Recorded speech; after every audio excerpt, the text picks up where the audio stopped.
అందుకు లాబాను, పెద్దదానికంటే ముందుగా చిన్నదానినిచ్చుట మా దేశ మర్యాద కాదు. ఈమె యొక్క వారము సంపూర్ణము చేయుము.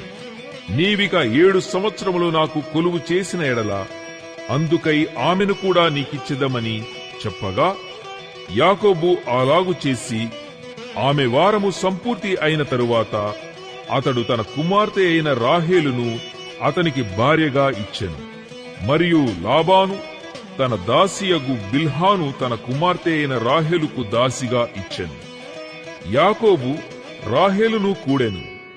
మరియు అతడు లేయా కంటే రాహేలును బహుగా ప్రేమించి అతనికి మరి 7 ఏండ్లు కొలువు చేసెను. లేయా ద్వేషింపబడుట యెహోవా చూచి ఆమె గర్భము తెరిచెను. రాహేలు గొడ్రాలయ్యుండెను. లేయా గర్భవతి అయి కుమారుని కని, యెహోవా నా శ్రమను చూచి ఉన్నాడు గనుక నా పెనిమిటి నన్ను ప్రేమించును గదా అనుకుని అతనికి రూబేను అను పేరు పెట్టెను.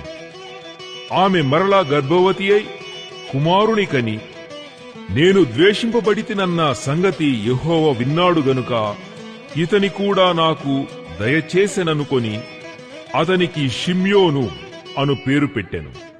ఆమె మరలా గర్భవతి అయి కుమారుని కని, తుదకు ఈసారి నా పెనిమిటి నాతో హత్తుకొని ఉండును, అతనికి 3 కుమారులను కంటిననుకొనెను. అందుచేత అతనికి లేవి అను పేరు పెట్టెను. ఆమె మరలా గర్భవతి అయి కుమారుని కని, ఈసారి యెహోవాను స్తుతించెదననుకొని యూదా అను పేరు పెట్టెను. అప్పుడామెకు కానుపు ఉడిగెను.